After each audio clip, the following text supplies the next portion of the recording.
कलकोट निवासी श्री स्वामी समर्थ अनंत कोटी ब्रह्मांड नायक राजाधिराज योगीराज श्री स्वामी समर्थ महाराज की जय। श्री स्वामी समर्थ। नमस्कार स्वामी भक्तांनो, आयुष्यात काही दिवस असे असतात जे फक्त कॅलेंडरवरील तारीख नसतात, ते आपल्या जीवनाला नवी दिशा देण्याची संधी असतात। त्यापैकी एक अत्यंत पवित्र दिवस म्हणजे गुरुपौर्णिमा। मंडळी, प्रत्येकाला यश हवे असते, प्रत्येकाला घरात सुख, समाधान, पैसा, आरोग्य आणि मानसिक शांतता हवी असते। पण अनेकदा आपण बाहेर उपाय शोधत राहतो आणि आपल्या जीवनाला योग्य दिशा दाखवणाऱ्या गुरूंचे महत्त्व विसरतो। गुरु म्हणजे फक्त एखादी व्यक्ती नाही, गुरु म्हणजे अंधारातून प्रकाशाकडे नेणारी शक्ती। गुरु म्हणजे आपल्या चुका दाखवणारे, योग्य मार्ग दाखवणारे आणि संकटात ध्येय देणारा आधार म्हणजे गुरु। अनेक जण गुरुपौर्णिमेला पूजा करतात, फुले अर्पण करतात, प्रसाद वाटतात, पण काही गोष्टी अशा आहेत ज्या पूजा करण्यापूर्वी केल्या तर त्याचे फळ अधिक मिळते, असे आपल्या परंपरेत सांगितले जाते। आजच्या या व्हिडिओमध्ये आपण अशाच 7 महत्त्वाच्या गोष्टी जाणून घेणार आहोत। या गोष्टी कोणताही व्यक्ती करू शकतो, यासाठी मोठा खर्च लागत नाही, फक्त श्रद्धा, नम्रता आणि चांगले आचरण आवश्यक आहे। या 7ही गोष्टींपैकी शेवटची गोष्ट अनेक लोक विसरतात, पण तीच गुरूंना सर्वात प्रिय असते। म्हणून हा व्हिडिओ शेवटपर्यंत नक्की पहा। चला तर मग व्हिडिओला सुरुवात करूया। श्री स्वामी समर्थांचे स्मरण करून सुरुवात करूया। श्री स्वामी समर्थ। सर्वप्रथम मन शुद्ध करा। मंडळी, कोणतीही पूजा करण्यापूर्वी सर्वात महत्त्वाची गोष्ट म्हणजे मनाची स्वच्छता। आपण घर स्वच्छ करतो, देवघर सजवतो, नवीन कपडे घालतो, पण मनात राग, द्वेष, मत्सर, अहंकार आणि कटुता भरलेली असेल तर त्या पूजेचे खरे समाधान मिळत नाही। थोडा वेळ स्वतःशी प्रामाणिकपणे बोला। कोणावर राग आहे का? कोणाच्या यशामुळे मनात मत्सर आहे का? कोणाला माफ करायचे बाकी आहे का? जर असे असेल तर गुरुपौर्णिमेपूर्वी मनोमन एक संकल्प करा। हे गुरुदेव, माझ्या मनातील नकारात्मक विचार दूर करा, मला क्षमा करण्याची शक्ती द्या। लक्षात ठेवा, क्षमा करणे म्हणजे समोरचा बरोबर आहे असे नाही। क्षमा करणे म्हणजे स्वतःच्या मनावरील ओझे हलके करणे। ज्या मनात प्रेम, दया आणि नम्रता असते, त्या मनातच गुरूंचे ज्ञान टिकते। आजपासून कोणाची निंदा करू नका, कोणाचा अपमान करू नका, कोणाबद्दल वाईट बोलू नका। हे छोटे बदल तुमच्या जीवनात मोठा सकारात्मक फरक घडवू शकतात। दुसरी गोष्ट म्हणजे घर आणि देवघराची स्वच्छता। मंडळी, आपल्या धर्मात एक सुंदर विचार सांगितला जातो, जिथे स्वच्छता असते तिथे सकारात्मकता नांदते। गुरुपौर्णिमेच्या काही दिवस आधी आपल्या घराची आणि विशेषतः देवघराची स्वच्छता करा। देवघरातील जुनी फुले, सुकलेली पानं, धूळ आणि अनावश्यक वस्तू काढून टाका। पण इथे एक गोष्ट काय लक्षात ठेवा, फक्त घर स्वच्छ करून उपयोग नाही, घरातील वातावरणही स्वच्छ असायला हवे। जर घरात रोज भांडणं, मोठ्यांचा अपमान, कटू बोलणे आणि नकारात्मकता असेल तर त्या घरात मन शांती टिकत नाही. म्हणून गुरुपौर्णिमेपूर्वी एक संकल्प करा. आजपासून घरात प्रेमाने बोलू, मोठ्यांचा आदर करू, लहानांवर प्रेम करू, रागाऐवजी संयम ठेवू. संध्याकाळी देवासमोर एक दिवा लावा. संपूर्ण कुटुंबाने 2 मिनिटं शांत बसून प्रार्थना करा.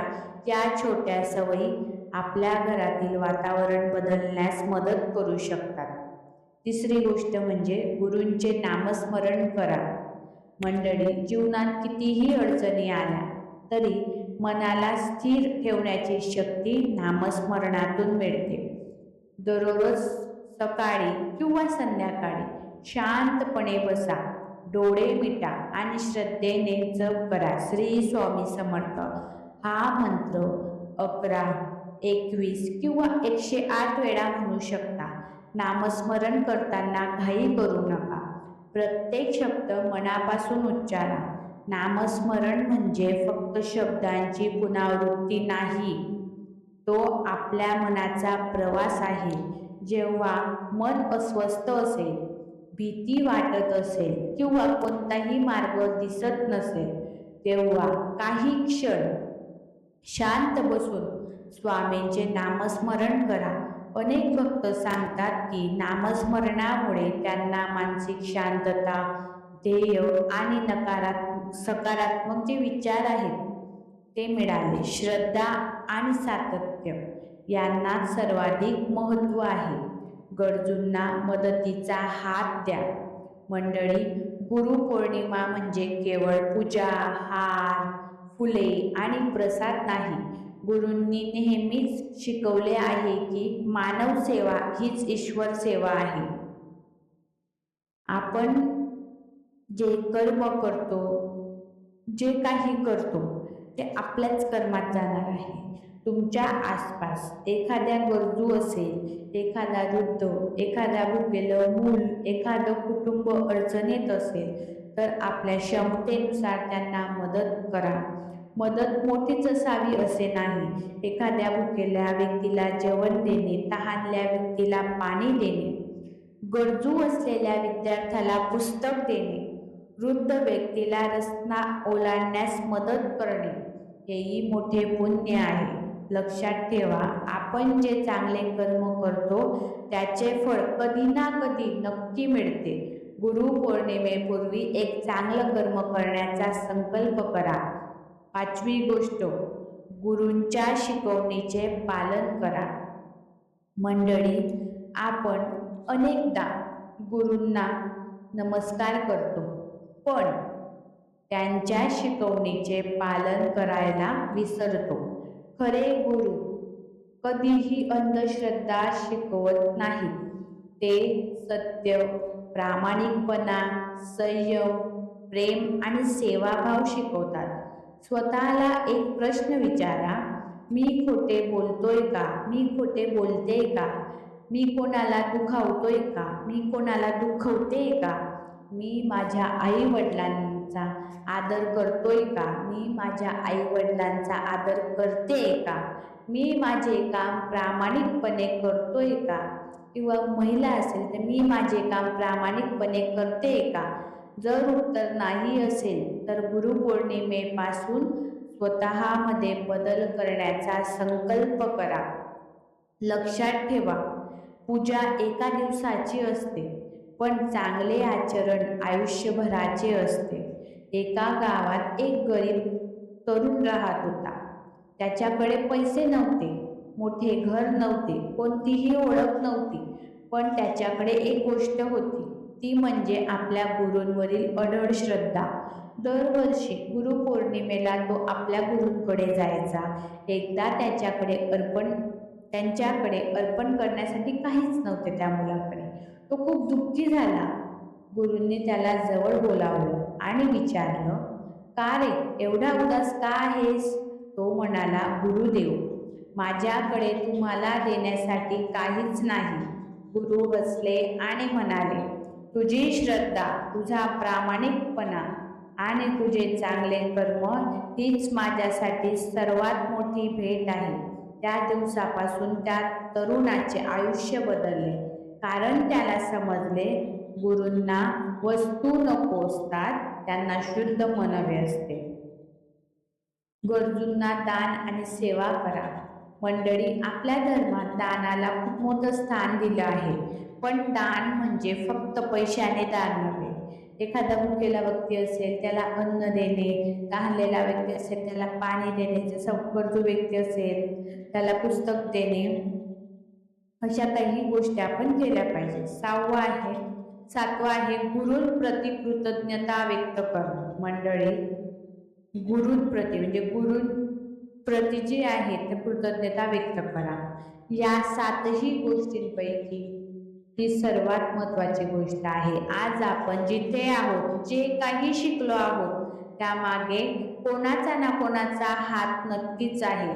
जन्म दिला आई वडिलांनी, चालायला शिकवले, बोलायला शिकवले, चांगले वाईट ओळखायला शिकवले, शाळेत शिक्षकांनी ज्ञान दिले, जीवनात अनेक व्यक्तींनी योग्य वेळी योग्य सल्ला दिला आणि आध्यात्मिक मार्गावर चालायला संतांनी, गुरूंनी प्रेरणा दिली. म्हणून गुरुपौर्णिमेच्या आधी काही क्षण शांत बसा आणि मनापासून त्या सर्वांना धन्यवाद द्या. कृतज्ञता हीच सर्वात मोठी पूजा आहे. ज्यांच्या मनात अहंकार असतो त्याला ज्ञान टिकत नाही, पण ज्याच्या मनात नम्रता आणि कृतज्ञता असते त्याच्या जीवनात ज्ञानाचा प्रकाश वाढत जातो. आजच आपल्या आई वडिलांच्या पाया पडा, त्यांचे आशीर्वाद घ्या. आजच पाया पडा असे नाही, तर रोज तुम्ही आई वडिलांच्या पाया पडा. जर ते जवळ नसतील तर त्यांना फोन करून प्रेमाने बोला. तुमच्या शिक्षकांना एक धन्यवादाचा संदेश पाठवा. ही छोटी कृती तुमच्या मनात खूप मोठा आनंद देईल.